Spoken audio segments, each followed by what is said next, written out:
आचार्य जी, कृष्ण का जन्म आज से कितने वर्ष पहले हुआ था, इस संबंध में आज तक क्या शोध हुई है? आपका अपना निर्णय क्या है?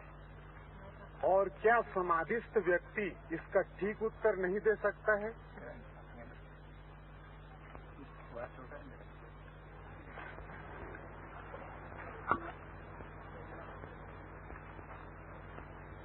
कृष्ण कब जन्मे, कब मरे, इसका कोई हिसाब नहीं रखा गया है। न रखने का कारण, जिन्हें हम सोचते हैं कि जो कभी जन्मते नहीं और कभी मरते नहीं,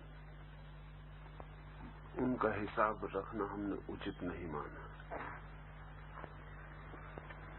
हिसाब उनका रखना उचित है जो कभी जन्मते हैं और मरते हैं। उनका हिसाब रखने का क्या अर्थ है जो कभी जन्मते ही नहीं और मरते ही नहीं। ऐसा नहीं है कि हिसाब हम नहीं रख सकते थे, इसमें कोई कठिनाई न थी, लेकिन वैसा हिसाब कृष्ण के व्यक्तित्व के बिल्कुल ही खिलाफ पड़ता है। हमने कोई तिथिवार का हिसाब कभी नहीं रखा। पूर्व के मुल्कों ने अपने महापुरुषों के जन्म और मृत्यु का कोई हिसाब रखने की कोशिश नहीं की। पश्चिम के मुल्कों ने ही कोशिश की है। उसका कारण, और जब से पश्चिम का प्रभाव पूरब पर बढ़ा तब से हमने भी फिक्र की है, उसका भी कारण है। पश्चिम की एक धारणा है, सभी उन धर्मों की जो यहूदी परंपरा में पैदा हुए, चाहे ईसाईयत चाहे इस्लाम, उनकी धारणा है एक ही जन्म की। एक जन्म और एक मृत्यु के बीच में सब समाप्त हो जाता है, न उसके पीछे कुछ, न उसके आगे कुछ, फिर कोई जन्म नहीं। स्वभाव था जिनकी ऐसी धारणा हो कि एक जन्म तिथि और मृत्यु तिथि के बीच जीवन पूरा हो जाता है, न उसके पीछे न उसके आगे जीवन की कोई यात्रा है, उन्हें जन्म और मृत्यु की तिथि को अगर रखने का बहुत मोह रहा हो तो आकस्मिक नहीं। लेकिन जिन्होंने ऐसे जाना हो कि ये जन्म बहुत बार होता है, बहुत बार आता है और जाता है, अनंत बार आना होता है, अनंत बार जाना होता है, वो हिसाब भी रखें तो कितना हिसाब रखें, कैसे हिसाब रखें? उनका हिसाब रखना उनके अपने ही विचार को झुठलाना होगा, इसलिए उन्होंने हिसाब नहीं रखा।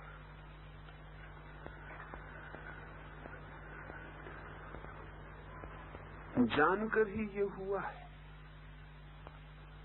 सोचकर ये हुआ है, समझकर ये हुआ है।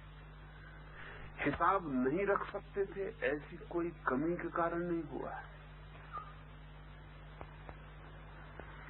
संवत सन नहीं थे हमारे पास, ऐसा नहीं है। दुनिया में सबसे पुराना संवत हमने ही पैदा किया है।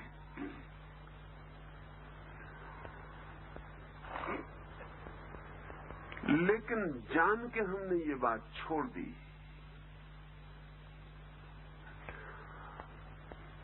दूसरी बात पूछी है कि क्या समाधिस्थ व्यक्ति ये नहीं बता सकता कि ठीक तारीख क्या है जब कृष्ण पैदा हुए?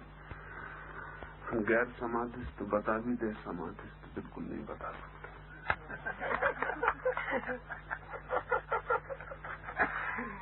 क्योंकि समाधि का समय से कोई संबंध नहीं है। समाधि जहाँ शुरू होती है वहाँ समय समाप्त हो जाता है।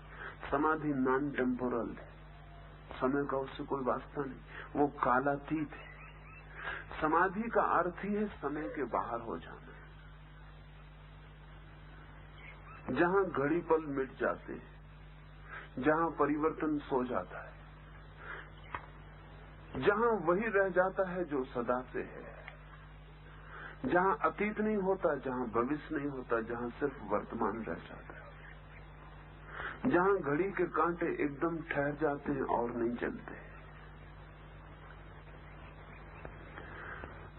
समाधि क्षण में घटित नहीं होती, क्षण के बाहर घटित होती। तो समाधि तो बिल्कुल नहीं बता सकेगा कृष्ण कब पैदा हुए और मरे, ये तो बता नहीं सकेगा। समाधि तो ये भी बता नहीं सकेगा कि मैं कब पैदा हुआ और कब समाप्त हो जाऊं। समाधि इतनी कह सकेगा कैसा पैदा होना, कैसा मरना। न मैं कभी पैदा हुआ, न मैं कभी मरूंगा। अगर समाधि से हम पूछे कि ये जो समय की धारा बह रही है, ये जो क्षण आते हैं और जाते हैं, ये कुछ आता है व्यतीत हो जाता है, कुछ आता है आ रहा है, कुछ अतीत हो गया है, कुछ भविष्य है, इसके संबंध में क्या साथ है?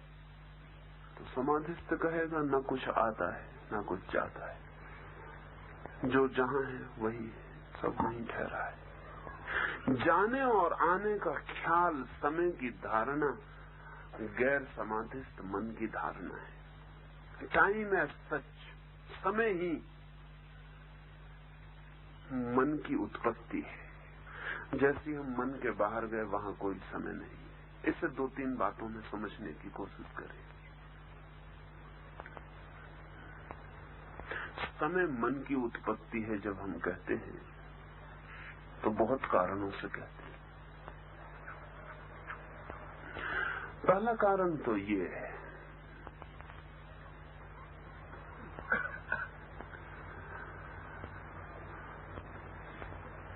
कि अगर आप सुख में हैं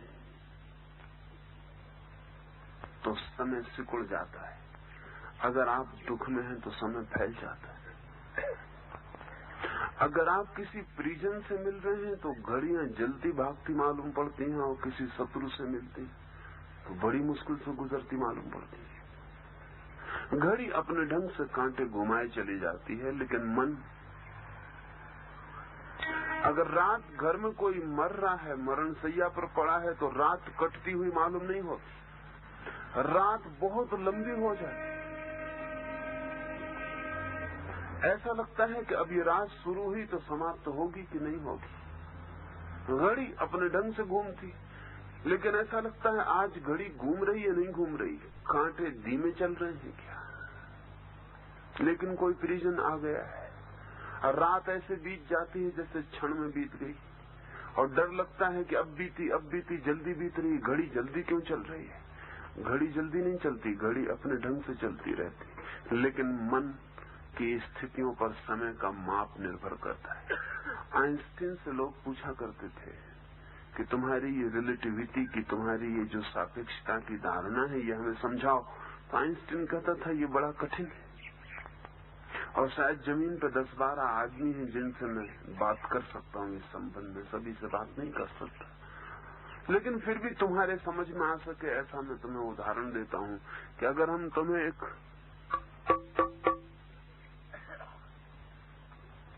तुम दोनों तैयार करना, मन की ही धारणा है।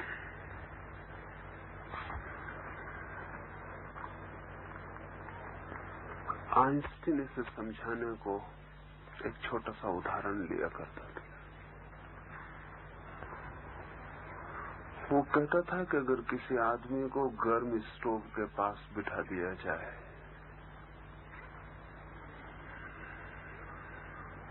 तो समय और तरह से बीतता है। उसे अपनी प्रेयसी के पास बिठा दिया जाए तो समय और तरह से बीतता है।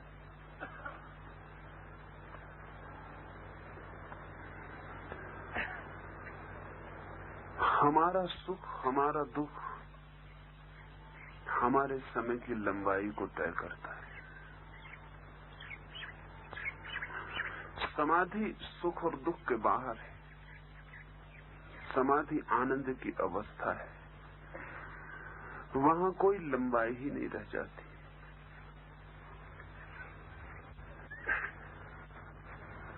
वहां समय बचता ही नहीं।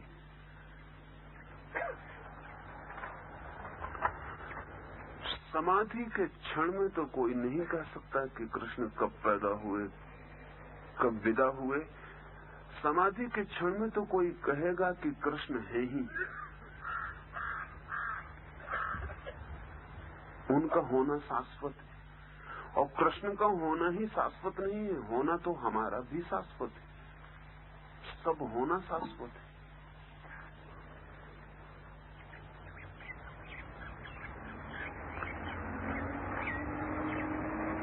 रात आप स्वप्न देखते हैं, शायद कभी ख्याल न किया हो कि स्वप्न में समय की स्थिति बिल्कुल बदल जाती है जागने से। एक आदमी ने झपकी ली है क्षण भर को, और वो सपना देखता है इतना बड़ा जिसे देखने में वर्ष भर लग जाए। वो देखता है उसका विवाह हो गया, उसके बच्चे हो गए, वो बच्चों की शादियां कर रहा है, वर्षों लग जाएं, क्षण भर, और झपकी लगी है और आंख टूटी, और वो हमें कहता है इतना लंबा सपना देखा। हम उससे कहेंगे पागल हो गए, इतना लंबा सपना क्षण भर में कैसे देखोगे? अभी तो तुम जागते थे, अभी तुम जरा सी झपकी लिए, आंख लगी ही थी और खुल गई। इस पलक झपने में तुम इतना लंबा सपना देख कैसे सकोगे? वो कहेगा देख कैसे सकूंगा, नहीं मैंने देखा।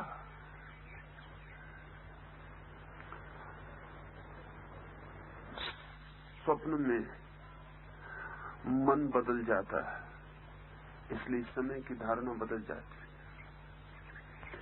गहरी नींद में, सुसुप्ति में समय नहीं रह जाता। इसलिए आप जब बताते हैं कि रात बहुत गहरी नींद आई,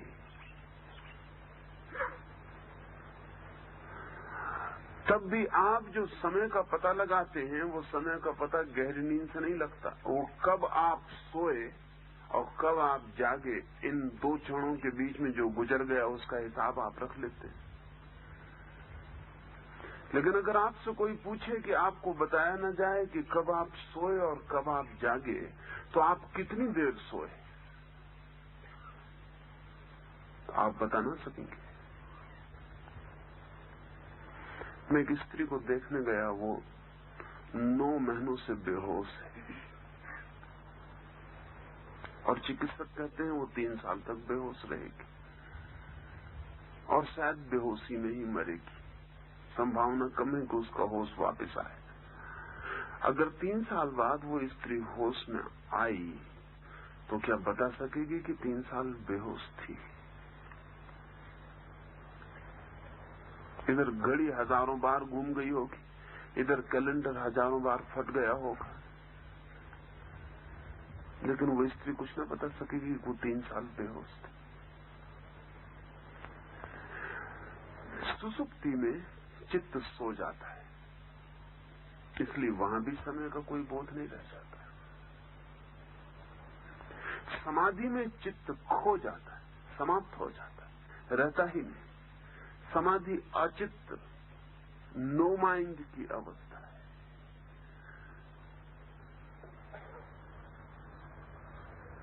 समाधि से कोई पता नहीं चलेगा कि कृष्ण कब हुए और कब नहीं हुए। एक जैन फकीर हुआ रिंझाई, उसने एक दिन सुबह अपने वक्तव्य में कहा कि पागलों, कौन कहता है कि बुद्ध हुए?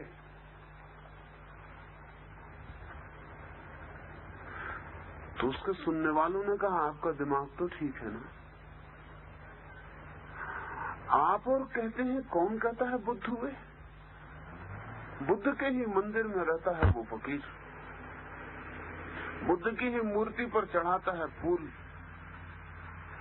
बुद्ध की मूर्ति के सामने नाच लेता है, बुद्ध का प्रेमी है, और एक दिन सुबह कहता है कौन कहता है कि बुद्ध हुए?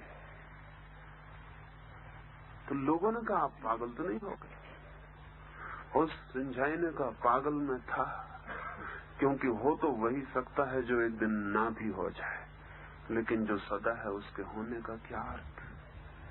आज मैं तुमसे कहता हूं बुद्ध कभी नहीं हुए, ये सब झूठी कहानियां हैं।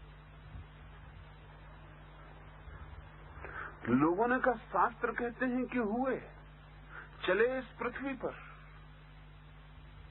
उठे बैठे, बोले, गवाहियां हैं इस बात की, चश्मदीद गवाए। उस फकीर ने कहा, छाया चली होगी, छाया उठी होगी, छाया गिरी होगी। बुद्ध कभी उठते, कभी बैठते, कभी चलते। दिस शैडो, जो पैदा होता है, जो मरता है, वो हमारी छाया से ज्यादा नहीं है, वो हम नहीं है। इसलिए जानकर हिसाब नहीं रखा गया, सोचकर हिसाब नहीं रखा गया। धर्म इतिहास नहीं है।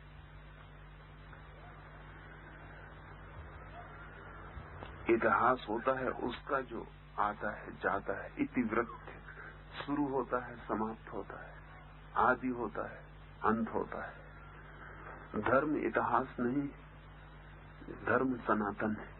सनातन का अर्थ होता है जो सदा है। इसमें कोई तिथियों का हिसाब नहीं रखा गया। इसलिए कोई समाधिस्थ व्यक्ति न कह सकेगा कब हुए कब ना हुए। कहने की कोई जरूरत भी नहीं, कहने का कोई अर्थ भी नहीं। कहना सिर्फ नासमझी से निकलता है। हम ही कब हुए हैं और कब नहीं हो जाएंगे, सदा से है। इटर्निटी शाश्वतता है। लेकिन हमें तो समय का हिसाब है पूरे वक्त। सुबह होती है, सांझ होती है, घड़ियां बीतती हैं, गुजरती हैं। हमें समय का ख्याल है। हम समय से ही सब नापने चलते हैं। हमारे पास एक गज है समय का, हम उससे ही नापते हैं। हमारा नापना स्वाभाविक है, सत्य नहीं। हमारी समझ जैसी है वैसा हमारा नाप है। हमारा नाप वैसा ही है जैसे कुएं के मेंढक ने सागर से आए मेंढक से कहा था कि तेरा सागर कितना बड़ा है। कुएं में छलांग लगाई आधे कुएं में और कहा इतना बड़ा। सागर से आए मेंढक ने कहा माफ कर, तेरे कुएं से कोई हिसाब न बैठेगा। तो उसने कहा और क्या बड़ा होगा। उसने पूरी छलांग लगाई, कुएं के एक कोने से दूसरे कोने तक छलांग लगा दी। कहा इतना बड़ा। लेकिन जब सागर के मेंढक की आंखों में फिर भी संदेह देखा तो उस कुएं के मेंढक ने कहा तेरा दिमाग खराब मालूम होता है, कुएं से बड़ी कोई जगह है। एक और रास्ता है। उसने कहा आखिरी माप तुझे बता देता हूं। उसने कुएं का पूरा गोल चक्कर लगाया और उसने कहा इतना बड़ा। सागर के मेंढक ने कहा कि भाई तेरे कुएं से हम सागर को नापेंगे तो बहुत मुश्किल में पड़ जाएंगे, ये कोई इकाई ही नहीं बनती। तो कुएं के मेंढक ने कहा बाहर हो जाओ कुएं। कुएं से बड़ी कोई चीज कभी देखी? आकाश भी कुएं के बराबर ही देखा है। जब भी उस कुएं के मेंढक ने ऊपर देखा तो आकाश भी कुएं के बराबर ही दिखाई पड़ा था। उसने कहा आकाश जो सबसे बड़ी चीज वो भी कुएं से बड़ी नहीं। सागर क्या तुम्हारा आकाश से भी बड़ा हो जाए? हम समय के कुएं में जीते। सब चीजें आती हैं जाती हैं।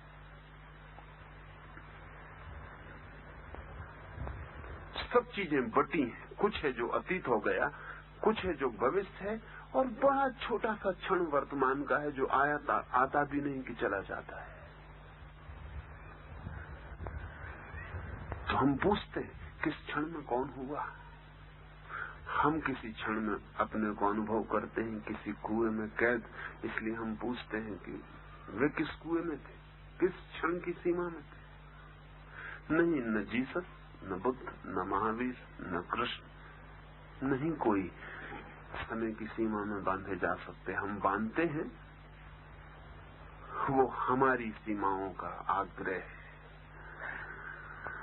जिस दिन पश्चिम की समझ और थोड़ी बढ़ेगी उस दिन वो क्राइस्ट के जन्मदिन और मृत्यु दिन को भूल जाएगा, छोड़ देगा।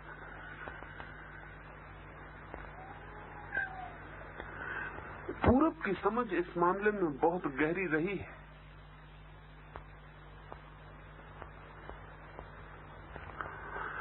इसके कारण कई अजीब घटनाएं घट गई। इसलिए हमारे जो सोचने के ढंग हैं और कहने के ढंग हैं वो दुनिया नहीं समझ पाती।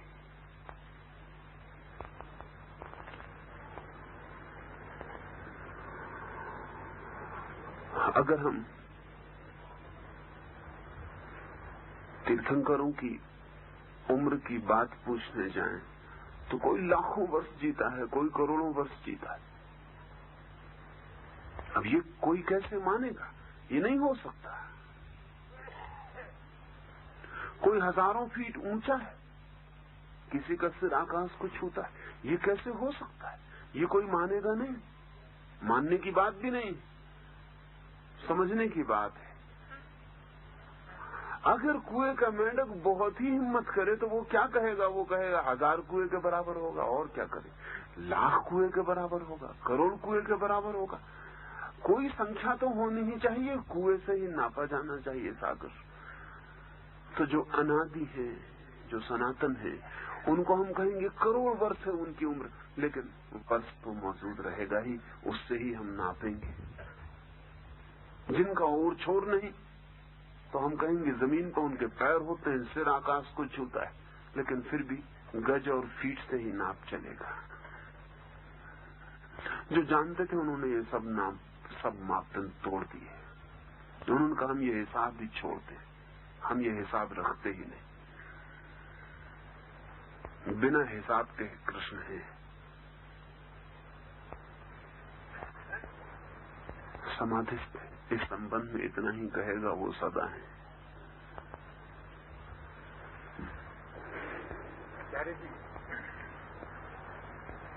क्राइस्ट का हिसाब रखा जा सका कि वो 1970 साल पहले हुए, तो क्या कृष्ण का हिसाब नहीं रखा जा सकता? रखा जा सकता था। आसपास जो लोग थे उन पर निर्भर करती है बात। जीसस के आसपास जो लोग थे उन पर निर्भर हुआ। जीसस ने नहीं रखा है हिसाब, क्योंकि जीसस के अगर वचन देखो तो समझोगे। जीसस का एक वचन है, अब्राहम एक पैगंबर हुआ जीसस के सैकड़ों वर्ष पहले। जीसस से किसी ने पूछा कि अब्राहम तो आपके पहले हुआ, तो जीसस ने कहा no, before Abraham was I was. इसके पहले कि अब्राहम था मैं था।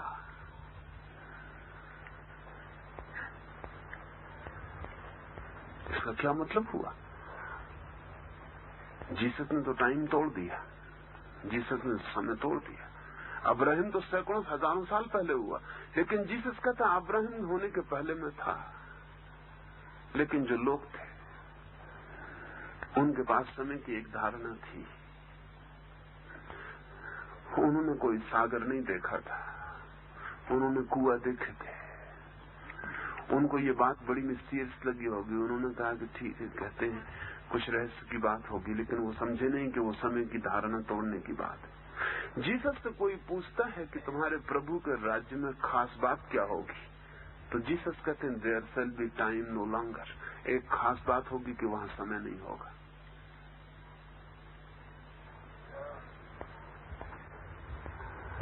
लेकिन जो लोग आसपास थे, रिकॉर्ड जीसस थोड़ी इकट्ठा करते हैं, रिकॉर्ड कृष्ण थोड़ी रखते हैं, रिकॉर्ड आसपास के लोग रखते हैं। कृष्ण के आसपास जो लोग थे वैसे लोग जीसस को नहीं मिले। इस मामले में इस जमीन पर जो लोग पैदा हुए उनका सौभाग्य बहुत और है।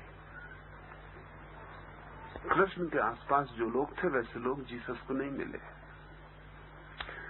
जीसस के आसपास काखागाह की कक्षा के लोग थे, इसलिए तो उन्होंने उनको सूली पर लटका दिया, क्योंकि वो आदमी इतना बेबूझ हो गया कि सिवाय मारने के कोई उपाय न रहा।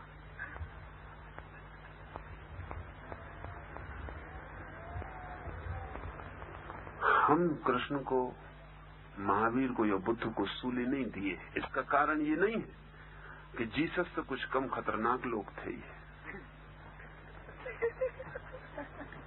इसका कुल कारण इतना ही है कि हम एक लंबी यात्रा है इस देश की, जिसमें हमने बहुत खतरनाक लोगों को सहा, जिनमें हमने बहुत खतरनाक लोग देखे, जिनमें हमने बहुत अलौकिक अद्भुत आदमी देखे। हम धीरे धीरे राजी हो गए और हमारे पास कुछ समझ पैदा हो गई जिसका हम उपयोग कर सके। इसका उपयोग जीसस के वक्त में नहीं हो सका, इसका उपयोग मोहम्मद के वक्त में नहीं हो सका। मोहम्मद के पास वे लोग न थे जो महावीर के पास थे, जीसस के पास वे लोग न थे जो कृष्ण के पास थे। इसलिए फर्क पड़ा, इसलिए ही फर्क पड़ा, और कोई कारण नहीं। ये समझ लेना चाहिए ठीक से कि न तो कृष्ण ने कुछ लिखा है, न क्राइस्ट ने कुछ लिखा है। जिन्होंने सुना है उन्होंने लिखा है।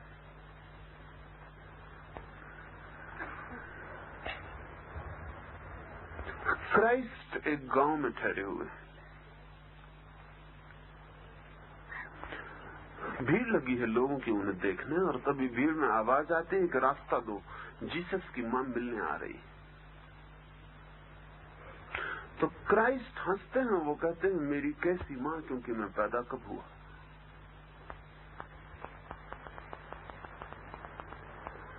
लेकिन रिकॉर्ड रखने वालों ने तारीख तय रखी, उन्होंने लिख लिया कि वो कब पैदा हुआ। अब ये आदमी कहता है कैसी मेरी मां, कौन मेरी मां, मैं कब पैदा हुआ, मैं सदा से हूं। रिकॉर्ड लिखने वालों ने ये भी लिख दिया कि उन्होंने ऐसा कहा, और ये भी लिख दिया कि वो कब पैदा हुए। कृष्ण को जो रिकॉर्ड लिखने वाले लोग मिले वो ज्यादा समझदार थे। उन्होंने कहा जो आदमी कहता है मैं सदा से हूं, जो अर्जुन से कहता है कि ये मैं तुमको ही नहीं समझा रहा, इसके पहले मैंने फलाने को समझाया था, इसके और पहले मैंने फलाने को समझाया था, इसके और पहले मैंने फलाने को समझाया था। और ऐसा नहीं है कि तुमको समझा के ही सब चुक जाएगा, मैं आता रहूंगा और समझाता रहूंगा। और ये सामने लोग खड़े हैं, तुम सोचते हो मर जाओगे, तो तुम पागल हो, ना समझो। ये पहले भी हुए और मर गए, और उसके पहले भी हुए थे, अभी मरेंगे और फिर होते रहेंगे। इस आदमी की जन्म तिथि लिखना ठीक न थी, अन्यायपूर्ण था, नहीं लिखी गई।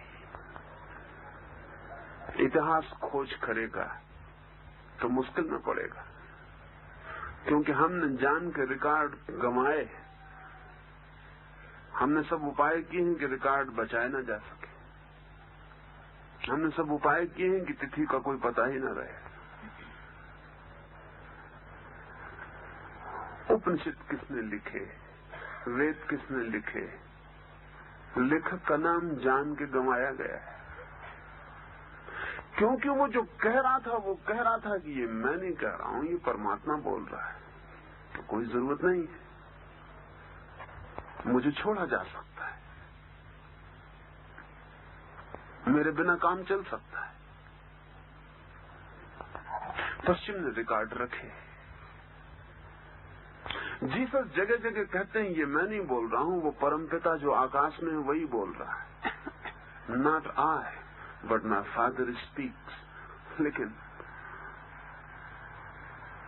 लिखने वाला तो लिखेगा कि जीसस के वचन है।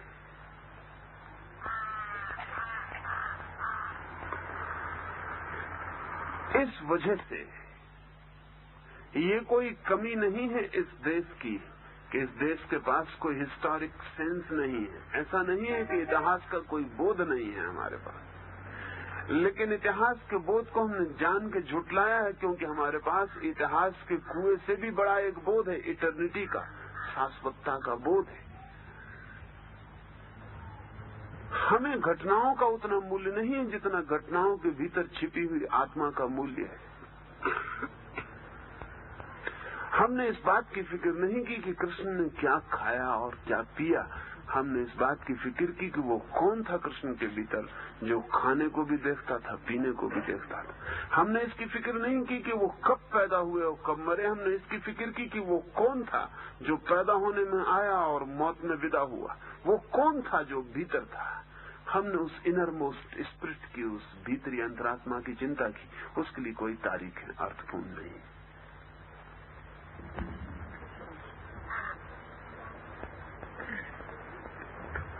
आचार्य जी, यह ठीक है कि कृष्ण या क्राइस्ट जैसे लोगों का आत्मिक व्यक्तित्व इटर्नल है, लेकिन वर्णित शरीर तो आता है और जाता है।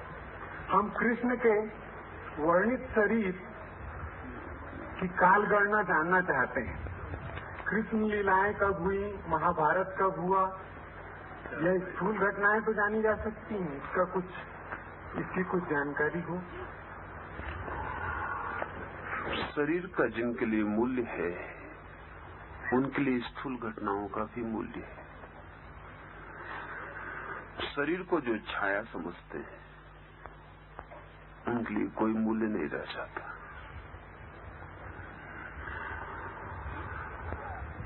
कृष्ण कहते ही नहीं कि ये जो शरीर दिखाई पड़ रहा है ये मैं हूं। जीसस भी नहीं कहते कि शरीर जो दिखाई पड़ रहा है ये मैं हूं।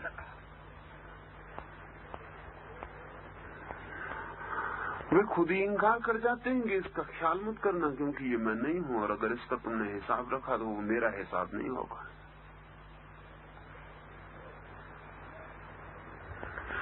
बुद्ध के मरने के बाद 500 वर्षों तक बुद्ध की कोई प्रतिमा नहीं बनाई गई,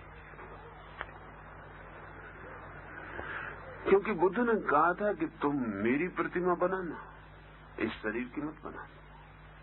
लेकिन अब कैसे हम बुद्ध की प्रतिमा बनाए?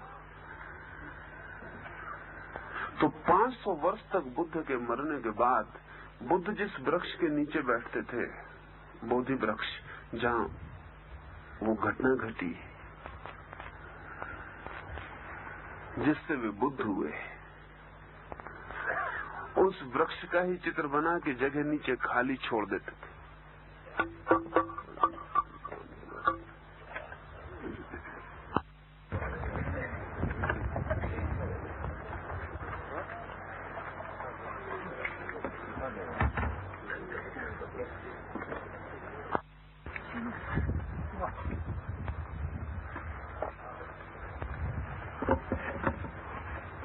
स्थूल देह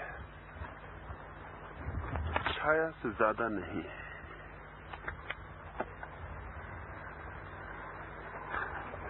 उसके हिसाब रखने का कोई प्रयोजन भी नहीं। जिन्होंने भी उसका हिसाब रखा है उन्होंने इसीलिए हिसाब रखा है कि उन्हें सूक्ष्म का कोई पता नहीं। जिन्हें भी सूक्ष्म का पता है उनके लिए स्थूल व्यर्थ हो जाता है। आप अपने सपनों का कोई हिसाब रखते? कौन से सपने आपने देखे और कब देखे? सपने देखते हैं और भूल जाते हैं। क्यों हिसाब नहीं रखते? क्योंकि उन्हें सपना समझ लेते हैं।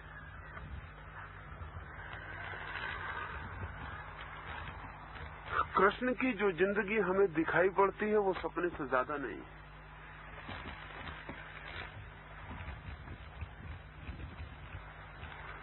जीसस ने कौन से सपने देखे हमने हिसाब रखा है? वो हिसाब हम नहीं रखा। हो सकता है कभी वो जमाना आए कि आदमी पूछने लगे कि तुम्हारे कृष्ण हुए तो उन्होंने कोई सपने देखे थे या नहीं देखे थे? हुए होंगे तो सपने तो जरूर देखे होंगे, और अगर सपने देखे ही नहीं तो होने में भी शक हो जाता है। आ सकता है ये बात हो सकती है कभी। अगर सपने बहुत महत्वपूर्ण बन जाएं और कोई कौम सपनों का बहुत हिसाब रखने लगे तो ठीक है, उनका हिसाब भी महत्वपूर्ण हो जाएगा। और जिस आदमी के सपनों का हमें कोई पता ना होगा उस आदमी के होने का भी संदेह हो जाएगा। जिस जिंदगी को हम स्थूल कहते हैं, कृष्ण या क्राइस्ट या महावीर या बुद्ध उस जिंदगी को सपना समझते हैं। और अगर उनके आसपास के लोगों को भी ये समझ में आ गया हो कि वो सपना है तो हिसाब नहीं रखा जाएगा। हिसाब नहीं रखा गया। हिसाब न रखा जाना बहुत सूचक है। हिसाब रखा गया होता तो समझा जाता कि लोगों ने कृष्ण को नहीं समझा और इसलिए हिसाब रख लिया। मैं कह रहा था कि 500 वर्ष तक बुद्ध की प्रतिमा नहीं बनी, कोई चित्र नहीं बना। अगर कोई चित्र भी बनाता था तो बोधि वृक्ष का चित्र बनाता था और नीचे जगह खाली छोड़ देता था जहां बुद्ध होने चाहिए। खाली जगह। बुद्ध एक खाली जगह ही थे।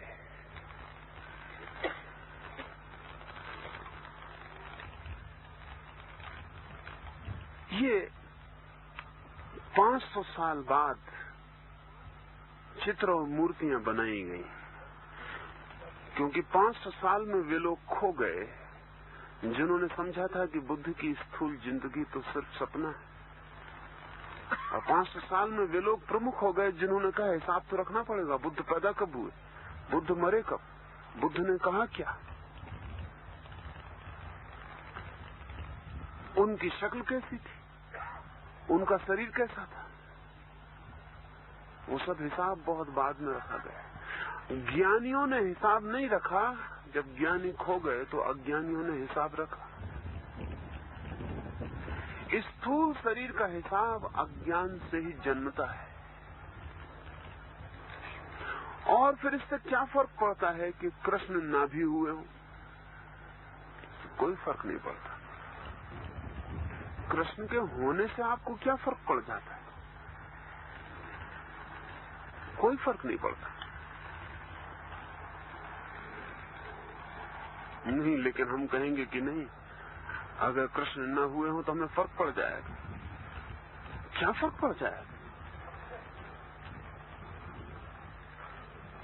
कृष्ण हुए या न हुए इससे कोई फर्क न पड़ेगा। कृष्ण के होने की जो संभावना है आंतरिक, वो हो सकती है या नहीं हो सकती, ये सवाल है। ये सवाल नहीं है कि कृष्ण हुए या नहीं, सवाल ये है कि ऐसा व्यक्ति हो सकता है या नहीं हो सकता।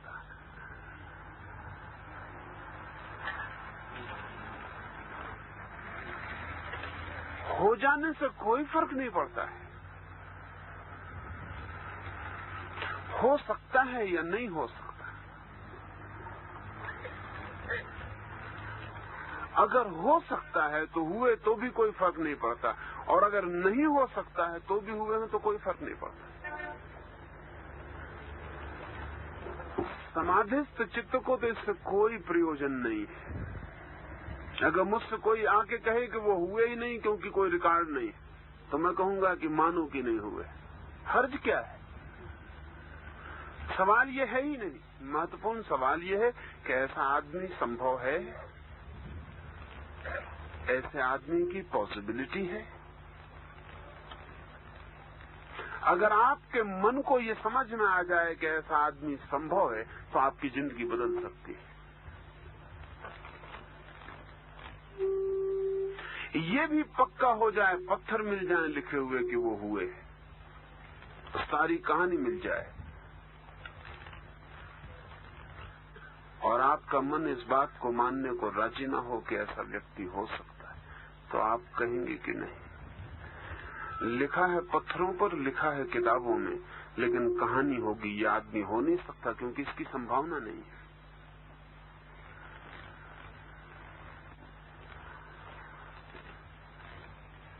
कृष्ण के होने की संभावना है, इसीलिए हुए, इसीलिए हो सकते, इसीलिए हैं भी। लेकिन ये आंतरिक व्यक्तित्व को ध्यान में लेने की जरूरत है। हमें तो शरीर दिखाई पड़ता है, वो जो आंतरिक है वो दिखाई नहीं पड़ता। तो हम बहुत उत्सुक होते हैं उस शरीर में। बुद्ध मर रहे हैं और कोई उनसे पूछता है कि आप मरने के बाद कहां होंगे?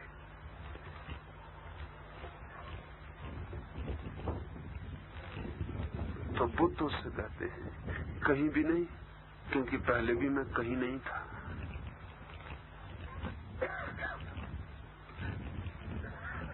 और जो तुम्हें दिखाई पड़ रहा है वो मैं नहीं हूं, और जो मुझे दिखाई पड़ रहा है वो मैं हूं।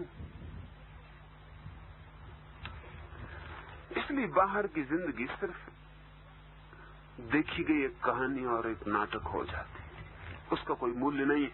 उसका मूल्य नहीं है, इस बात को बहुत जोर से कहने के लिए हमने कोई हिसाब नहीं रखा है, और हम कभी आगे भी उसका कोई हिसाब देने वाले नहीं। लेकिन इस मुल्क का मन कमजोर पड़ा है और वो भयभीत भी हुआ है। उसे डर पैदा हो गया है कि क्राइस्ट तो हिस्टोरिक मालूम पड़ते हैं, ऐतिहासिक मालूम पड़ते हैं, हमारे कृष्ण कहानी मालूम पड़ते हैं कृष्ण, और क्राइस्ट के मुकाबले हमारे पास कोई प्रमाण नहीं है। क्राइस्ट के लिए तो प्रमाण है।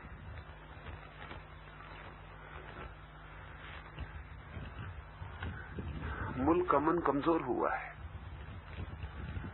हमारा चित्त भी उन्हीं धारणाओं से प्रभावित हुआ है जिन धारणाओं ने क्राइस्ट की जिंदगी को बचा के रखने की कोशिश की है। तो हम भी पूछते हैं उन्हीं बातों को जो बेमानी है। अच्छा तो होगा जिस दिन हमारी हिम्मत फिर बढ़ सके तो हम उनसे कह सकेंगे तुम भी पागल हो, क्राइस्ट जैसा आदमी हुआ, तुम मरने और जीने की तारीखों का हिसाब रखते रहे, तुमने समय गंवाया। इतने कीमती आदमी के बाबत इतनी गैर कीमती जानकारी रखने की कोई जरूरत नहीं है। इसलिए मैं कहता हूं उसकी चिंता ही न करें। उसकी चिंता आपके मन की खबर देती है कि आपके लिए महत्वपूर्ण क्या है। जन्म और मरण, शरीर का होना, घटनाएं, ये बाहर की परिधि है जीवन की, या वो महत्वपूर्ण है जो इन सब के बीच खड़ा है और इन सब के भीतर खड़ा है, अलिप्त, असंग। वो सब जो इनके भीतर साक्षी की भांति खड़ा है वो महत्वपूर्ण।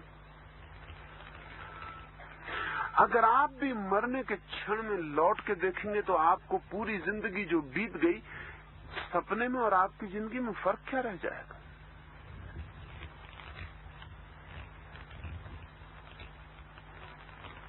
आज भी आप लौट के देखें अपनी पिछली जिंदगी को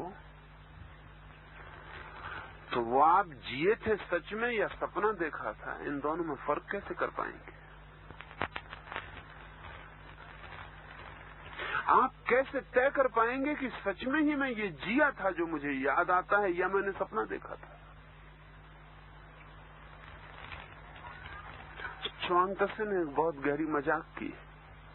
च्वांग-त्से एक दिन सुबह उठा और उसने कहा कि मैं बड़ी मुश्किल में पड़ गया हूं, सब इकट्ठे हो जाओ, मेरी मुश्किल को हल करो। उसके आश्रम के सारे लोग इकट्ठे हो गए। बड़े हैरान हुए क्योंकि उन सबकी मुश्किलें च्वांग-त्से हमेशा हल करता था, वो भी मुश्किल में पड़ सकता ये उन्होंने सोचा भी नहीं था। उन्होंने पूछा तुम और मुश्किल में?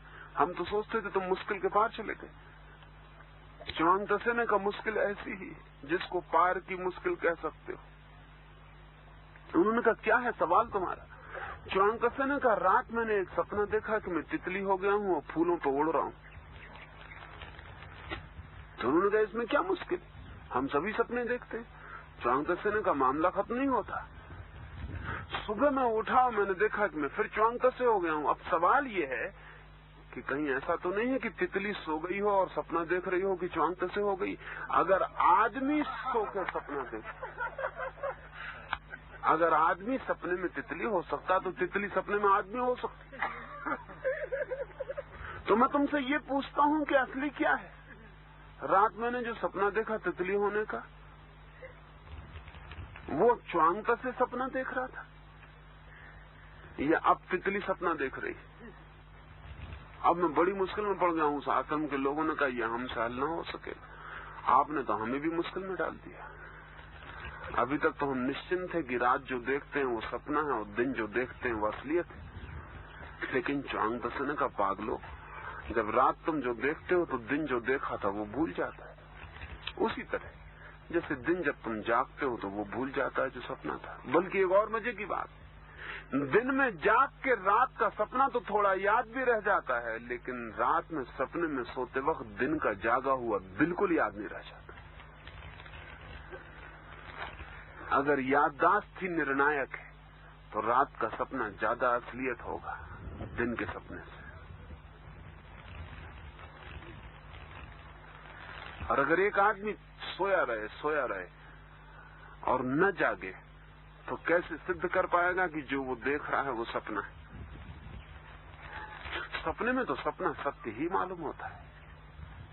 सपने में तो सपना सपना नहीं मालूम होता।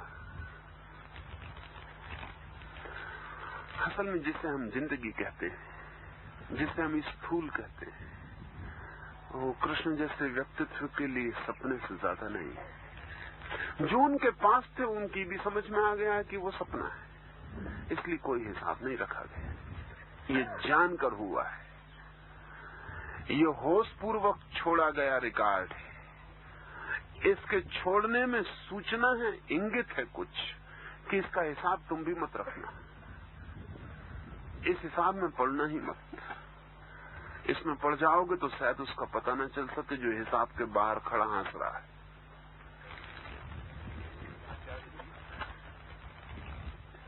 आपसे पूर्ण या सहमत है कृष्ण के संबंध में जानने की हमें कोई आवश्यकता नहीं, वो कब पैदा हुए, कब उनका मरण हुआ। तो मतलब इससे है कि कृष्ण कैसे जिए, उन्होंने क्या कहा, उनकी जीवन की कथा क्या रही। अभी थोड़ी देर पहले आपने कहा है कि धर्म इतिहास नहीं, धर्म सनातन है। फिर जब कृष्ण गीता के अध्याय 3 और श्लोक 35 में कहते हैं कि दूसरे के धर्म से अपना गुण रहित धर्म ही अति उत्तम है, अपने धर्म में मरना भी कल्याणकारक है, दूसरे का धर्म भयावह है, तो कृष्ण का आशय किस धर्म से? उस धर्म से जो रूढ़िगत है, जो व्यक्तिगत है, अथवा उस धर्म से जो शाश्वत है और सनातन है और सबका है। धर्म को अच्छा और बुरा, अपना और पराया कहने की क्या जरूरत थी?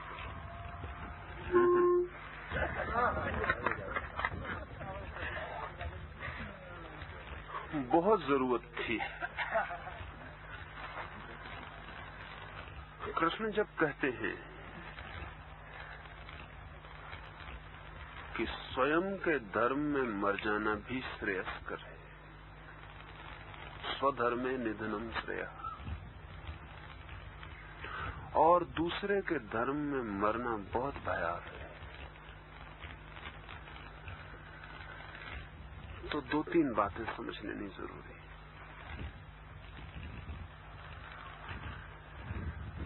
एक तो ये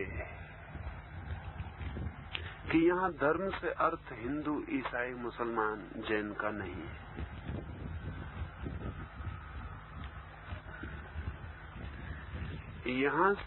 यहाँ जो धर्म का फासला वे कर रहे हैं वो स्व और पर का है। वो स्व कौन है? हिंदू है, मुसलमान है, ईसाई है, इससे कोई प्रयोजन नहीं है। यहाँ जो सवाल है वो निजता और परता का है।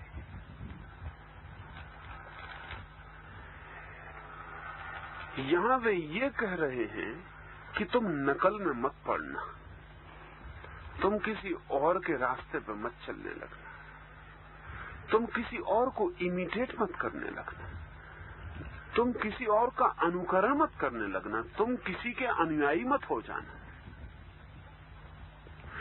तुम किसी को गुरु मत बना लेना, तुम अपने गुरु रहना, तुम अपनी निजता को किसी से आच्छादित मत हो जाने देना, तुम किसी के पीछे मत चढ़ पड़ना, क्योंकि कोई कहीं जा रहा है, हो सकता है वो उसकी निजता हो और तुम्हारे लिए परतंत्रता बन जाए, और बनेगी ही।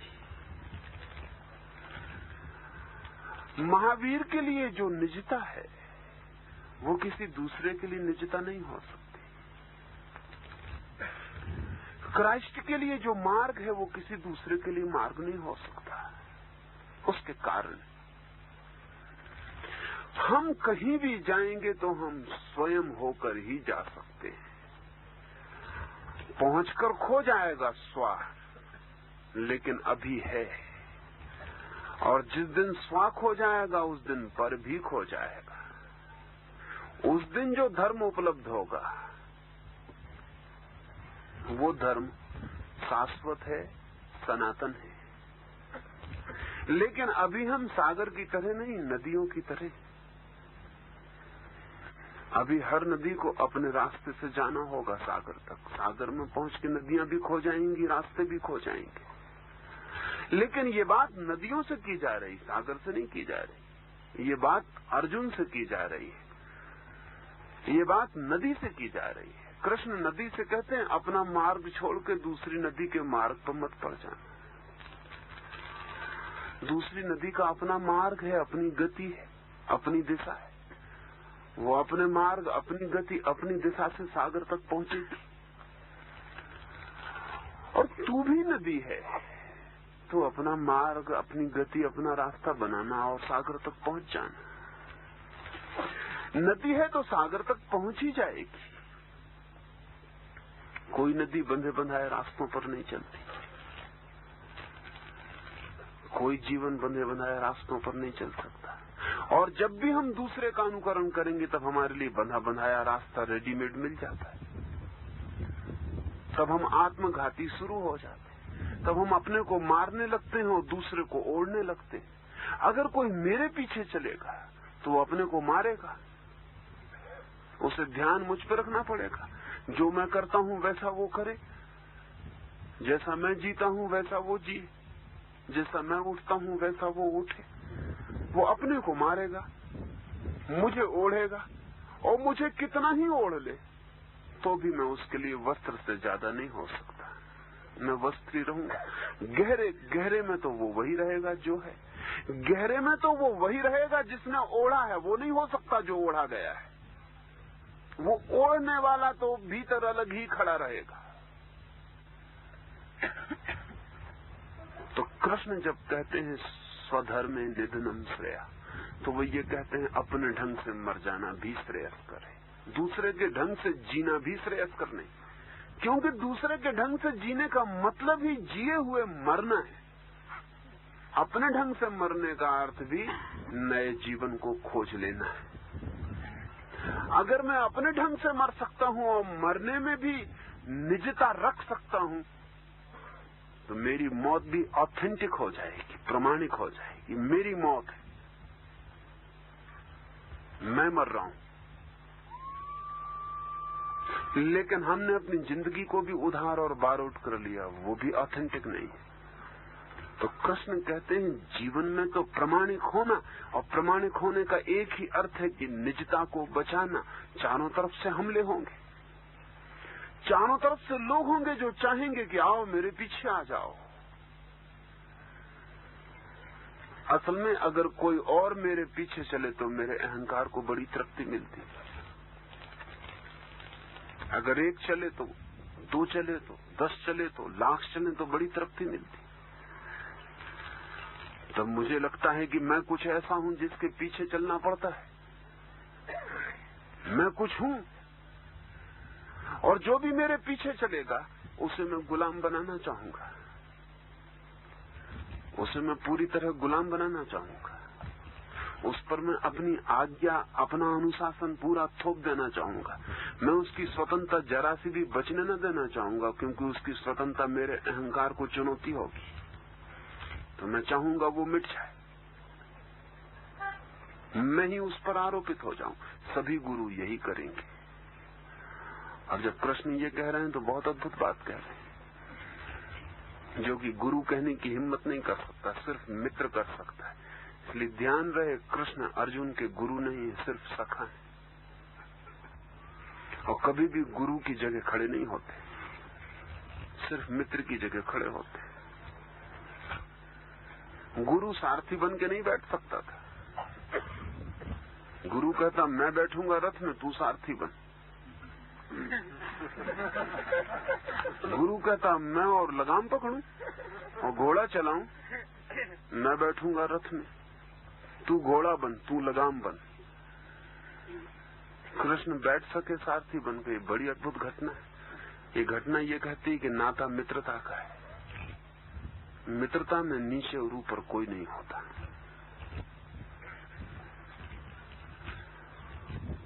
जब कृष्ण अर्जुन से ये कह रहे हैं कि तू स्व को खोज, तू निजता को खोज, वो जो तेरी इंडिविजुअलिटी है, वो जो तेरा होना है, उसको प्रामाणिक रूप से पहचान, और वही तो हूं, वही तू बन। तू उससे भिन्न मत करना। किस कारण से उस क्षण उन्हें ये कहना पड़ा? अर्जुन का पूरी अंतरात्मा क्षत्रिय की है, वो एक लड़ाके की, एक फाइटर की। उसका रोआ रोआ लड़ने वाले का है, वो एक सैनिक है।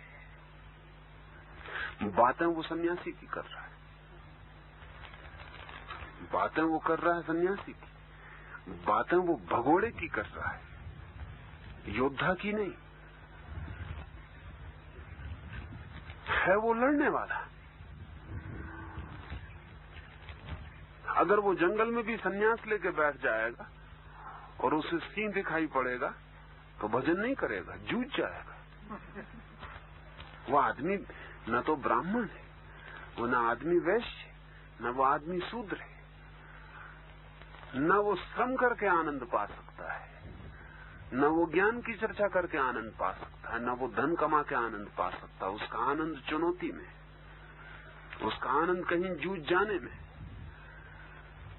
वो किसी अभियान में ही अपने को पा सकता है, किसी एडवेंचर में ही अपने को पा सकता है। लेकिन बातें वो दूसरी कर रहा है, वो स्वधर्म से च्युत हो रहा है। तो कृष्ण उससे कहते हैं कि तू बातें कैसी कर रहा है? मैं तो सोचता था तू क्षत्रिय है। नहीं, मैंने तो समझा था अर्जुन कि तू लड़ाका है, तू एस्केपिस्ट नहीं, तू भगोड़ा नहीं, तू बातें पलायनवादी की कर रहा है। तू कहता है कि ये मर जाएंगे, कि मैं मर जाऊंगा, कि मर जाने से बड़ा बुरा हो जाएगा। ये क्षत्रिय ने मरने मारने की बात कब की? तू कहीं किसी और को तो नहीं ओढ़ रहा, कहीं तूने सुनी सुनाई बातें तो नहीं अपने ऊपर ओढ़ ली, क्योंकि सुनी सुनाई बातें ओढ़ के तू कुछ कर न पाएगा, तू भटक जाएगा। तू जो है उसकी खोज कर। अगर तू ब्राह्मणी है तो कृष्ण ना कहेंगे उसको कि तू लड़ा, कृष्ण कहेंगे अगर तू ब्राह्मण है तो जा। वो अर्जुन भी कहने की हिम्मत नहीं जुटा सकता कि वो ब्राह्मण है, वो ब्राह्मण है नहीं। उसके सारे व्यक्तित्व की जो धार है वो तलवार की है। उसके हाथ में तलवार हो तो ही वो निखरेगा। युद्ध के गहरे क्षण में ही वो अपनी आत्मा को खोज पाएगा। उसे अपनी आत्मा और कहीं मिलने वाली नहीं है। इसलिए वो उससे कहते हैं कि अपने धर्म में मर जाना भी बेहतर है, तू क्षत्रिय होकर मर जा। अगर तुझे मारना भी ना जसता हो तो मरना तो जच ही सकता है। तू लड़ो मर जा, लेकिन लड़ने से मत भाग, क्योंकि उससे भाग के तू जिएगा जरूर, लेकिन वो मरा हुआ जीना होगा, वो डेड लाइफ होगी। और डेड लाइफ से लिविंग डेथ बेहतर है। धर्म से वहां प्रयोजन हिंदू मुसलमान ईसाई से नहीं है। धर्म से वहां प्रयोजन निजताओं से है। और इस मुल्क ने निजताओं को 4 बड़े विभाग में बांटा है, जिनको हम वर्ण कहते रहे हैं। वो मोटे विभाजन है निजताओं के। ऐसा नहीं है कि 2 ब्राह्मण एक जैसे होते हैं या 2 क्षत्रिय एक जैसे होते हैं। नहीं, 2 क्षत्रिय भी 2 जैसे होते हैं, लेकिन फिर भी क्षत्रिय होने की एक समानता, एक सिमिलैरिटी उनमें होती है। और मनुष्य को बहुत खोजबीन करके 4 हिस्सों में बांटा है। कोई है जो सेवा किए बिना रस न पा सकेगा। ऐसा नहीं है कि वो नीचा है, वहां भूल हो गई। वहां जिन्होंने जाना था उनके ऊपर जो नहीं जानते थे उन्होंने नियम ठहरा दिए। जिन्होंने जाना था उनका कहना कुल इतना था कि कोई है जो सेवा करके ही कुछ आनंद पा सकेगा।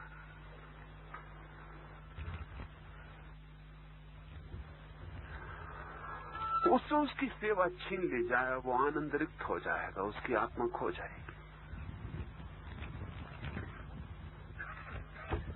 कोई स्त्री मेरे पास आती, वो कहती 2 क्षण मुझे पैर दाब लेने दे। न मैंने उससे कहा, न मैंने उसे आग्रह किया, न इस पैर दाबने से उसे कुछ मिलेगा।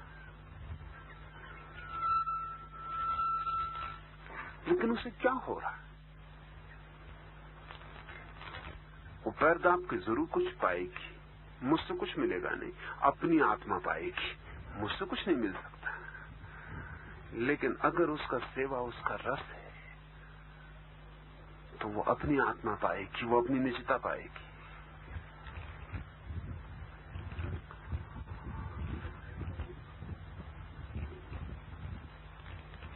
कोई है जो सब धन छोड़ सकता ज्ञान के लिए, भूखा मर सकता, भीख मांग सकता, घर द्वार छोड़ सकता।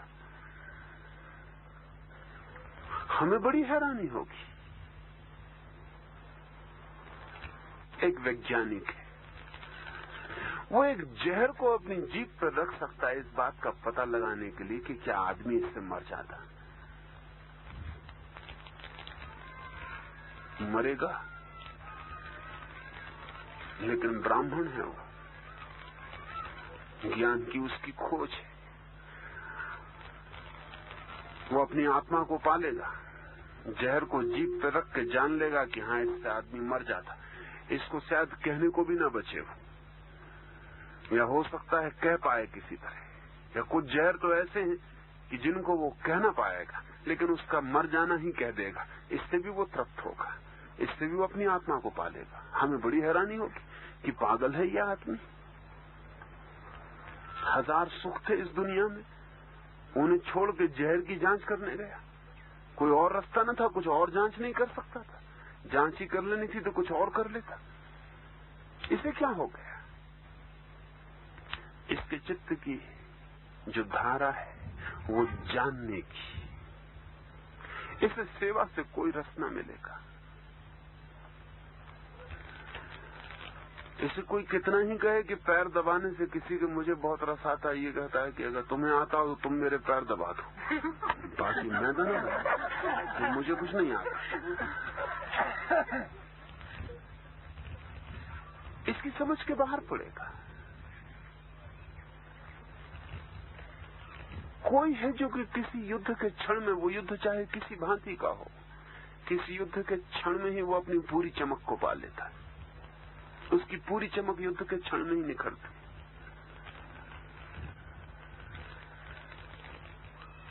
वो एक क्षण को उस जगह पहुंच जाए जहां सब दांव पे लग जाता है। वो जुआरी है, वो बिना दांव पे लगा नहीं जी सकता। छोटे मोटे दांव से उसका काम नहीं होगा कि वो रुपए दांव पर लगा दे, इससे उसे कोई तृप्ति न मिलेगी। वो जब तक अपने पूरे जीवन को दांव पे न लगा दे, जहां की पल पल तय करना मुश्किल हो जाएगी, जिंदगी की मौत, उस क्षण में ही उसके भीतर जो छिपा है वो प्रकट होगा और फूल बन जाएगा। वो छतरी है। कोई है, कोई रॉकफेलर, कोई मॉर्गन। अब बड़े मजे की बात है कि मॉर्गन से किसी दिन मजाक में उसके सेक्रेटरी ने कहा कि जब मैं आपको नहीं जानता था तब तो मैं सोचता था, सपने देखता था कि कभी मैं भी मॉर्गन हो जाऊं, लेकिन जब आपके निकट आया और निजी सेक्रेटरी की तरह रहा, तो अब मैं आपसे कहना चाहता हूं कि अगर भगवान मुझे फिर से मौका दे तो मैं मॉर्गन तो कभी ना होना चाहूं। मॉर्गन से तो मॉर्गन का सेक्रेटरी ही बेहतर। सेक्रेटरी ने कहा, मॉर्गन ने कहा, तुम्हें मुझ में ऐसी क्या तकलीफ दिखाई पड़ती? तो सेक्रेटरी ने कहा, मैं बड़ा हैरान हूं, आपके दफ्तर के चपरासी 9:30 बजे दफ्तर पहुंचते, 10 बजे क्लर्क पहुंचते, 10:30 बजे सेक्रेटरीज पहुंचते, 12 बजे डायरेक्टर्स पहुंचते, 3 बजे डायरेक्टर्स चले जाते हैं, 4 बजे सेक्रेटरी चले जाते हैं, 5 बजे क्लर्क चले जाते हैं, 5:30 बजे चपरासी चले जाते हैं। आप दफ्तर सुबह 7 बजे पहुंच जाते हैं और शाम को 7 बजे जाते हैं। तो मैं तो आपका चपरासी भी हूं तो भी ठीक।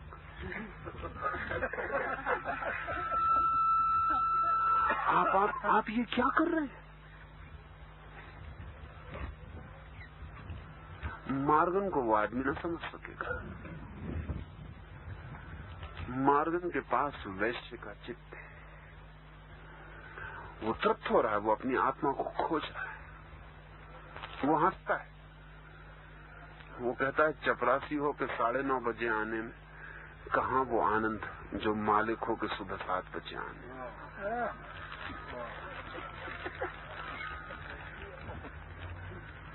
माना कि डायरेक्टर 3 बजे चले जाते हैं, लेकिन डायरेक्टर ही बेचारे चले ही जाएंगे। मैं मालिक हूं।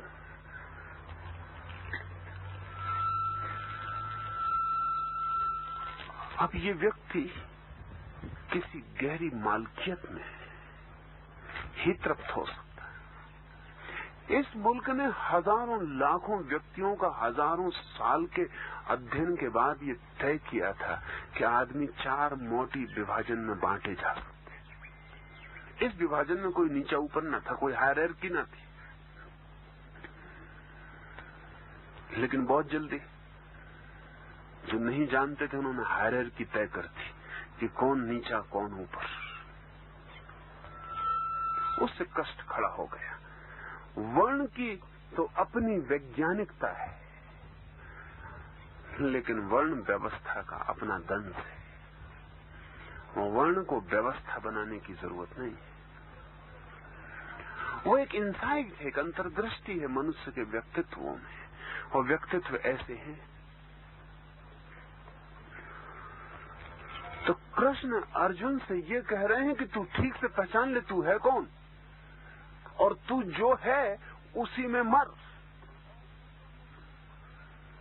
और तू जो नहीं है उसमें जीने का पागलपन मत कर।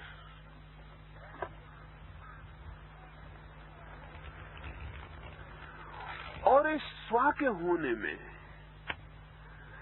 वर्ण ही पर्याप्त नहीं, क्योंकि वर्ण बहुत मोटे विभाजन है। 2 व्यक्ति भी एक जैसे नहीं, एक एक व्यक्ति अपने ही जैसा है, यूनिक है, बेजोड़ है। असल में परमात्मा कोई मैकेनिक, कोई यंत्रविद नहीं है, एक क्रिएटर है, एक सृष्टा है। अगर रविन्द्रनाथ से कोई कहे कि एक कविता जो आपने लिखी थी वैसी ही दूसरी लिख दो, तो रविन्द्रनाथ कहेंगे तुमने क्या मुझे चुका हुआ समझा है, खत्म हुआ समझा है, क्या मैं मर गया? जो कविता मैंने एक दफे लिखी लिख दी, बात खत्म हो गई। अब दोबारा मैं वही लिखूं तो मतलब हुआ कि मेरा कवि मर चुका, अब मैं दूसरी कविता लिख सकता हूं। कोई चित्रकार दोबारा वही चित्र नहीं बना सकता। एक दफा बहुत मजे की घटना घटी। पिकासो का एक चित्र 3 या 4 लाख रुपए में बिका। जिसने खरीदा था वो पिकासो के पास दिखाने लाया। उसने कहा ये ऑथेंटिक तो है ना, प्रमाणिक तो है ना, आपका ही है ना बनाया हुआ, कोई नकल तो नहीं? पिकासो ने कहा ऑथेंटिक नहीं है, नकल है। तो मुफ्त पैसा खराब किया। उस आदमी ने कहा क्या कह रहे हैं आप? लेकिन आपकी पत्नी ने गवाही दी है कि आपने ही बनाया है। पिकासो की पत्नी आ गई और उसने कहा कि ये बात तो आप गलत कह रहे हैं, ये चित्र तो आपका बनाया हुआ, मैंने आपको बनाते देखा, ये दस्तखत आपके, ये नकल नहीं है। पिकासो ने कहा ये मैंने कब कहा कि मैंने नहीं बनाया? ये मैंने नहीं कहा, लेकिन ये मेरे पुराने चित्र की प्रतिकृति है, मैंने फिर इसे बनाया। ये नकली है, ऑथेंटिक नहीं है। इसका पिकासो से क्या लेना देना? इसको कोई दूसरा चित्रकार भी उतार सकता था। इसको बनाते वक्त मैं क्रिएटर नहीं था, इसको बनाते वक्त मैं सिर्फ इमिटेटर था, तो मैं फिर इमिटेट कर दिया। तो मैं नहीं कह सकता कि ये प्रमाणिक है। पिकासो का बनाया हुआ मैं नहीं कह सकता, पिकासो का उतारा हुआ किसी पिछले पिकासो की नकल है। वो जो पहला चित्र था ऑथेंटिक था, वो मैंने बनाया था, वो मैंने उतारा नहीं था। परमात्मा सृजन कर रहा है। वो एक सा दूसरा पत्ता नहीं बनाता, एक सा दूसरा फूल नहीं बनाता, एक सा दूसरा कंकड़ नहीं बनाता, एक सा दूसरा आदमी नहीं बनाता, और चुक नहीं गया। जिस दिन चुक जाएगा उस दिन वो रिपीट करना शुरू कर देगा, वो नॉन ऑथेंटिक आदमी बनाने लगेगा। अभी वो महावीर एक दफा बनाता है, कृष्ण एक दफा बनाता है, बुद्ध एक दफा, आपको भी एक ही दफा बनाता, आपको भी दोबारा नहीं दोहराएगा। ये बड़ी गरिमा की बात है, ऐसे बड़े गौरव की। आप एक दफे ही बनाए गए, न पहले न पीछे न आगे। अब आप नहीं दोहराए जाएंगे। तो जो आप हैं उसकी निजता को आप नकल में मत गंवा देना, क्योंकि परमात्मा ने तक नकल नहीं की, उसने आपको नया बनाया, और आप कहीं उसको नकली मत कर लेना। इसलिए कृष्ण कहते हैं स्वधर्मे निधनम श्रेया, अपने ही धर्म में मर जाना बेहतर। पर धर्मो भयावह, दूसरे का धर्म बहुत भय का है, उससे बचना, उससे सावधान रहना, उससे भयभीत रहना। भूल के भी दूसरे के रास्ते मत जाना, भूल के भी दूसरा बनने की कोशिश मत करना। स्वयं बनने की चेष्टा ही धर्म है। नदी के लिए, सागर के लिए तो न कोई स्वयं है न कोई पर है,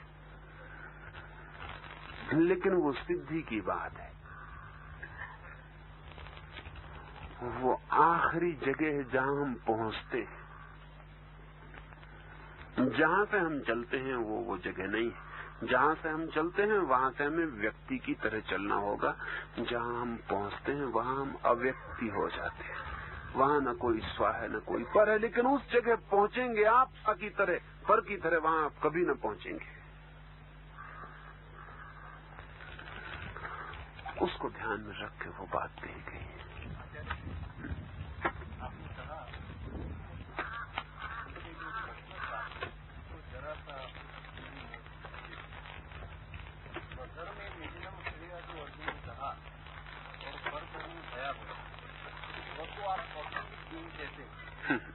और शास्त्रत्व है, वो चार बड़े प्रौढ़ उसमें वो मेरे ख्याल से ऐसा था कि कृष्ण जिसको प्रज्ञावाद कहकर उसको दबाते और बहुत कुशलता से दबाते हैं, तब ऐसा भी होता है कि शास्त्रत्व का जो टेम्पररी वास्तविकरी जो उसका चीज था, उसको ट्रांसेंड कर लांग कर वो ब्राह्मण बनना चाहता था मेरे ख्याल से। जब उसको विषाद हुआ, जब उसको कारुण्य हुआ, तब वो स्वधर्म में जाता था, कृष्ण ने रोककर उसको फिर शास्त्र में लाने का प्रयत्न किया, ऐसा उसको लगता है।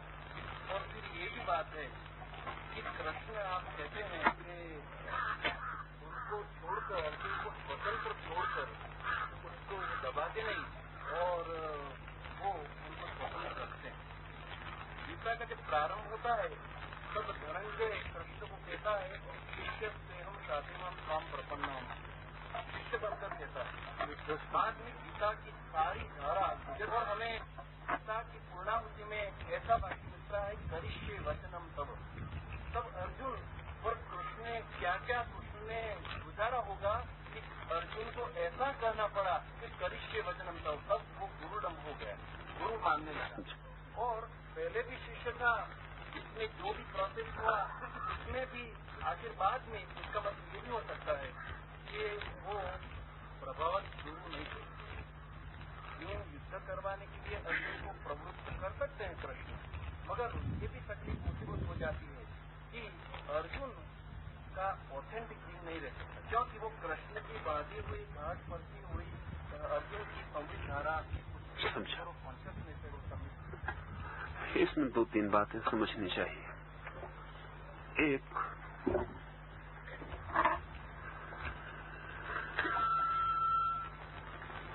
कि अर्जुन के व्यक्तित्व को थोड़ा भी समझेंगे तो ये नहीं कहा जा सकता कि क्षत्रिय होना उसकी निजता नहीं है। वो क्षत्रिय ही है। और जब विषाद उसे पकड़ता है तब वो विषाद क्षण भर को आई हुई अगर उनके सामने युद्ध के मैदान में सगे संबंधी ना होते तो अर्जुन बिल्कुल मूलियों की तरह उन्हें काट सकता था। अर्जुन को विषाद हिंसा के कारण नहीं पकड़ रहा है, ममत्व के कारण पकड़ रहा है। अर्जुन को ऐसा नहीं लग रहा है कि मारना बुरा है, मारना बुरा है ये तो वो फिर रेशनलाइजेशंस खोज रहा है। असली बुनियादी विषाद तो ये है कि अपने ही परिजन, कोई सगे बंधु हैं, कोई रिश्तेदार हैं, गुरु सामने खड़े हैं, जिनसे सब सीखा, वो द्रोण है, जिसको भी सोचा नहीं कि मारना पड़ेगा। विषाद का कारण अगर हिंसा होती, अर्जुन अगर ये कहता कि मारना बुरा है, मुझे विषाद पकड़ता है मारने से, तो मारता तो वो बहुत पहले से रहा था। ये कोई मारने का पहला मौका न था, मारा उसने बहुत था। मारने से डरने वाला वो प्राणी न था, मारने से कोई भय उसे लगता न था। भय लग रहा है अपनों को मारने से। एक ममत्व उसे पकड़ रहा है। इसलिए ब्राह्मण होने की बात नहीं है, क्योंकि ब्राह्मण जो कह रहे हैं ममत्व छोड़ने को कह रहे हैं। अगर अर्जुन ये कहता है कि मारना ही मेरे मन में नहीं उठता, तो कृष्ण ने ये बातें न कही होती जो कही है। कृष्ण महावीर को नहीं समझा सकते थे, ऐसे महावीर भी क्षत्रिय के घर में जन्मे थे, व्यवस्था से क्षत्रिय थे। जैनियों के 24 तीर्थंकर ही क्षत्रिय, उनमें से कोई भी एक दूसरे वर्ण में नहीं जन्मा। बुद्ध भी क्षत्रिय। ये बड़े आश्चर्य की बात है कि दुनिया में अहिंसा का विचार क्षत्रियों से पैदा हुआ। कारण बिल्कुल बिना साथ के छोड़ के चले आए थे। मीरों का तो कोई सवाल न था। नहीं, उनका प्रश्न ही और था। वो प्रश्न ये था कि मारना ही क्यों, मारने का प्रयोजन ही क्या, मारने का अर्थ ही क्या। मारने में धर्म ही नहीं है, ये उनका सवाल होता। और अगर कृष्ण उनसे कहते कि स्वधर्म निधनम श्रेया, तो वो कहते कि मेरा स्वधर्म ये है कि मैं न मारूं और मर जाऊं। वो कृष्ण से कहते कि तुम अपनी बात मुझे मत कहो, वो पर धर्म करते, न हटाने के लिए वो समझाते। हटाने की बात ही नहीं उठती थी, गीता घटती ही नहीं। अगर ये कृष्ण के ख्याल में होता कि ये आकाश है इसके मन का, लेकिन आकाश अचानक नहीं आता। उसकी पूरी जिंदगी अर्जुन की कहती है कि वो उसका आकाश तो क्षत्रिय का है, उसका पूरा जीवन कहता है उसका आकाश नहीं है। इसलिए कृष्ण जिसे हटाते हैं वो टेम्पररी फेज है। और मैं मानता हूं कि अगर वो स्वधर्म होता तो अर्जुन को हटने की जरूरत क्या है। कृष्ण यही तो कह रहे हैं कि अपने स्वधर्म में वो संबंध कृष्ण की तरफ से नहीं। और अर्जुन शिष्य है, वो सीखना चाहता है, इसलिए पूछता है। प्रश्न शिष्य करते हैं, सीखना चाहते हैं इसलिए पूछते हैं। अर्जुन पूछता है, पूछने की अपना अनुशासन है। पूछना हो तो नीचे बैठना पड़ता है, वो पूछने का हिस्सा है। पूछना हो तो हाथ फैलाने पड़ते हैं, पूछना हो तो समझने की उत्सुकता दिखानी पड़ती है, पूछना हो तो विनम्रता से समझना पड़ता है। इसमें कृष्ण ने, तो मैं कहता हूं संदेह करना ठीक नहीं, शक करना उचित नहीं, गुरु पे श्रद्धा रख। जब मैं कहता हूं लड़ तो लड़, समझाने की क्या जरूरत है। नहीं, इतनी लंबी गीता कृष्ण की तरफ से इस बात की सूचना है कि समझाने के लिए वो निरंतर तत्पर है। इसमें कहीं भी जल्दबाजी में नहीं है। अर्जुन बार बार वही सवाल उठाता है, सवाल नए नहीं है। गीता में सब सवाल घूम फिर के फिर वही है, लेकिन कृष्ण उससे एक बार भी नहीं कहते कि तू फिर वही पूछ लेता है। तू फिर वही पूछ लेता। अब क्रियानंद पूछ रहे हैं, वो बार बार वही पूछ रहे हैं, लेकिन इससे कोई फर्क नहीं पड़ता, इससे कोई फर्क नहीं पड़ता। तो इतनी लंबी गीता संभव हो पाई। ये गीता कृष्ण का दान नहीं है, अर्जुन की कृपा है। अर्जुन पूछे चला जा, इसलिए कृष्ण को कहते जाना पड़ता है। और बाद में जो हमें ऐसा लगता है कि कृष्ण ने करवा लिया, जो हमें ऐसा लगता है कि कृष्ण ने करवा लिया, अर्जुन तो भाग रहा था, इतना समझा कि कृष्ण ने युद्ध में अर्जुन को डाल दिया, ये हमें लग सकता है। ये हमें गीता सूर्य अर्जुन कहता है कि सुना सब, लेकिन मैं जाता हूं, तो कृष्ण उसे हाथ पकड़ के रोकने वाले नहीं, कोई रोकने वाला नहीं था।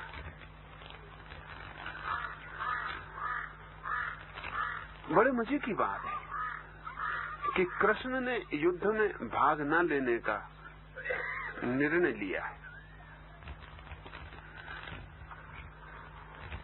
खुद वो युद्ध में लड़ने वाले नहीं है। युद्ध में न लड़ने वाला अर्जुन को समझा रहा है कि युद्ध में लड़। खुद वो युद्ध के बाहर खड़े। अर्जुन को भी अगर ये ख्याल आ जाए कि कृष्ण मुझको अपने को मेरे ऊपर थोप रहे हैं, तो उचित तो यही होता कि कृष्ण समझाते कि भाग जा, क्योंकि मैं खुद ही लड़ नहीं रहा हूं। कृष्ण का एक नाम आपको पता है, वो है रणछोड़दास। युद्ध से जो भाग खड़े हुए, रणछोड़दास समझा रहे हैं कि लड़ो।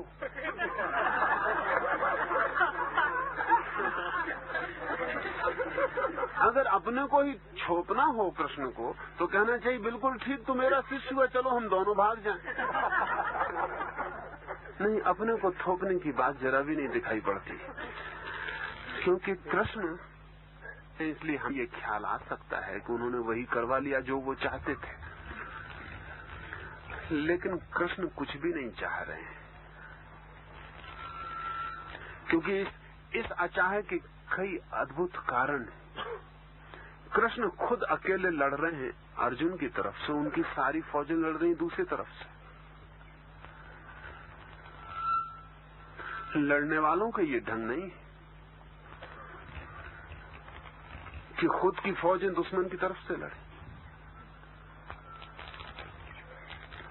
कृष्ण लड़ रहे हैं पांडवों की तरफ से, और कृष्ण की सारी फौजें अकेले कृष्ण को छोड़कर लड़ रही हैं कौरवों की तरफ से। लड़ने वालों का ये ढंग कभी दूसरी तरफ से। ये आदमी कोई लड़ने में बहुत रस वाला नहीं है, लड़ने से बहुत प्रयोजन नहीं है, लेकिन स्थिति लड़ने की है। और इसलिए अपने को भी दो हिस्सों में बांटा है उसने, कि बाद में आप उसको दोषारोपित न कर सके, दोषारोपण न कर सके। कृष्ण की स्थिति बहुत ही अद्भुत है, उनके सारे व्यक्तित्व की बनावट बहुत अद्भुत है। और ये लड़ाई भी बड़े मजे की है। सांझ हो जाती है, युद्ध बंद हो जाता है, और सब एक दूसरे के खेमों में गपशप करने चले जाते हैं, और एक दूसरे से जाके पूछने लगते हैं आज कौन मर गया और कौन क्या हो गया। संवेद, और एक दूसरे खेमों में चर्चा चल रही है, दुख संवेदना भी है कि कौन मर गया। अकेले कृष्ण का ही मामला ऐसा नहीं है, बहुत से मामले ऐसे हैं कि कोई उस तरफ से लड़ रहा है, उसका कोई साथी इस तरफ से लड़ रहा है। और कैसे मजे की बात है कि युद्ध समाप्त हो जाता है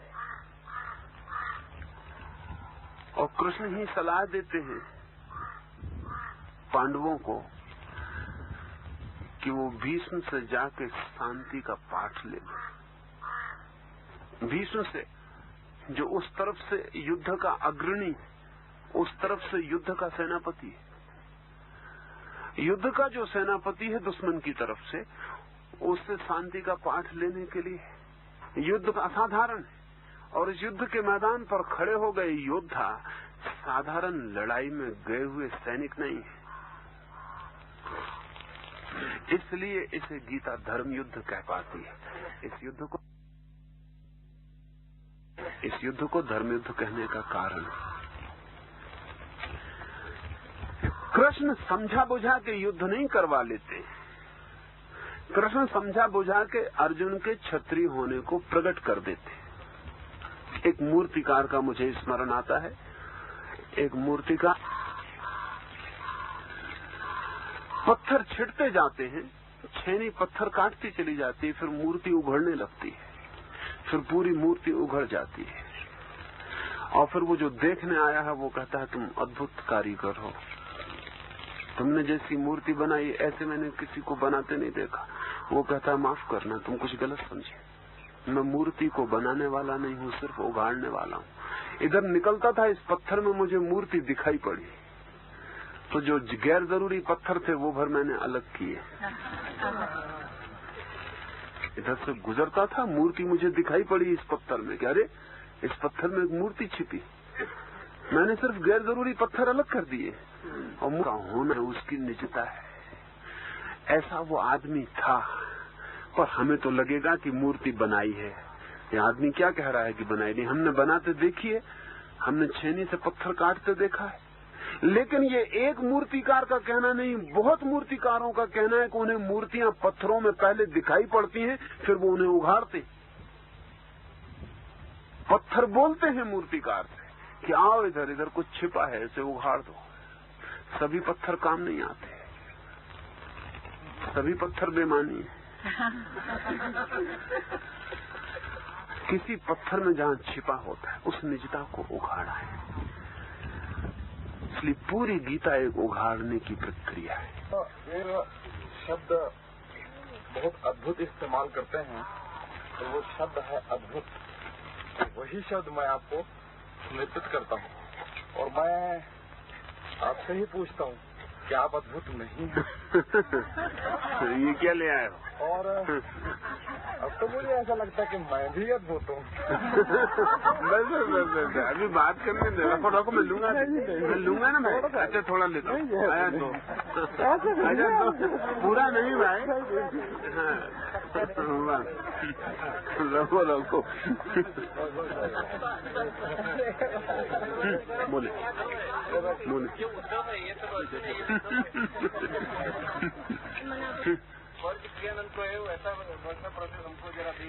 नहीं, उसमें कठिनाई क्या है?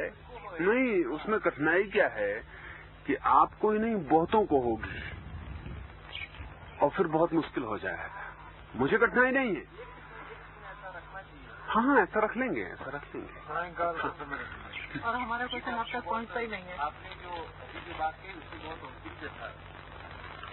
अर्जुन तो कृष्ण भगवत गीता में जैसे उनको बाहर दिखे कहते संशय आत्मा विनश्यति, और आपका बहुत पॉपुलर हुआ और आपको बहुत जैसा हुआ रचन की तरह के विषय में आपको मैं बटन तो बड़ी हैरानी की बात, आपके लफ्जों में बड़ी हैरानी की बात वो हुई कि संशय अर्जुन का उसका विनाश नहीं हुआ, विनाश गौरव दल का हुआ। इनका क्या था? संशय आत्मा विनष्ट हो जाते हैं, यह बड़ा सत्य है। लेकिन संशय के अर्थ समझने में भूल हो जाती है। संशय का अर्थ संदेह नहीं है, संशय का अर्थ डाउट नहीं है, संशय का अर्थ इनडिसिसिवनेस है। संशय का अर्थ है अनिर्णय की स्थिति। संशय देता है क्योंकि वो अनिर्णय में छोड़ देता है। अर्जुन को जब कृष्ण कहते हैं कि तू संशय में मत पड़, निर्णायक हो, निश्चयात्मक हो, डिसिसिव हो, निश्चयात्मक बुद्धि को उपलब्ध हो, तू निश्चय कर कि तू कौन है, तू संशय में मत पड़ कि मैं क्षत्रिय हूं कि मैं ब्राह्मण हूं कि मैं लड़ने को हूं कि संन्यास लेने को हूं। तू निर्णय कर, तू स्पष्ट निर्णय को उपलब्ध हो, अन्यथा तू विनष्ट हो जाएगा। इनडिसीजन विनाश कर देगा, तू भटक जाएगा, तू खंड खंड हो जाएगा। तू अपने ही भीतर विभाजित हो जाएगा और लड़ जाएगा और टूट के न उसका व्यक्ति। उसके गांव में कोपेनहेगन में उसका नाम ही लोग भूल गए और ईदर आर उसका नाम हो गया। और जब वो गलियों से निकलता तो लोग चिल्लाते ईदर आर जा रहा है, क्योंकि वो चौरस्तों पे भी खड़ा होकर सोचता है कि इस रास्ते से जाऊं कि इस रास्ते, ताले में चाबी डाल के सोचता इस तरफ घुमाऊं। एक स्त्री को प्रेम करता था, रोजीना को। फिर उस स्त्री ने विवाह का निवेदन किया तो वो जीवन भर निर्णय न कर पाया, करूं ना करूं। ये डाउट नहीं है, ये इनडिसिसिवनेस है। तो कृष्ण जो अर्जुन से कहते मैं कहूं संदेह जरूर करें। संदेह करने का मतलब है उस समय तक संदेह की छेनी का उपयोग करें जब तक श्रद्धा की मूर्ति निखर ना आए। तो तोड़ते जाएं, आखिर तक लड़ें और संदेह करें, किसी को मान ना लें, तोड़ते जाएं, लड़ते जाएं, तोड़ते जाएं। एक दिन वो घड़ी आएगी कि मूर्ति निखर आएगी, तोड़ने को कुछ बचेगा ना।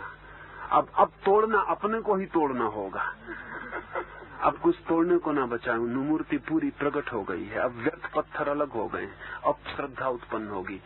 संदेह की अंतिम उपलब्धि श्रद्धा है और संशय की अंतिम उपलब्धि विक्षिप्तता है। पागल हो जाएगा, कहीं का न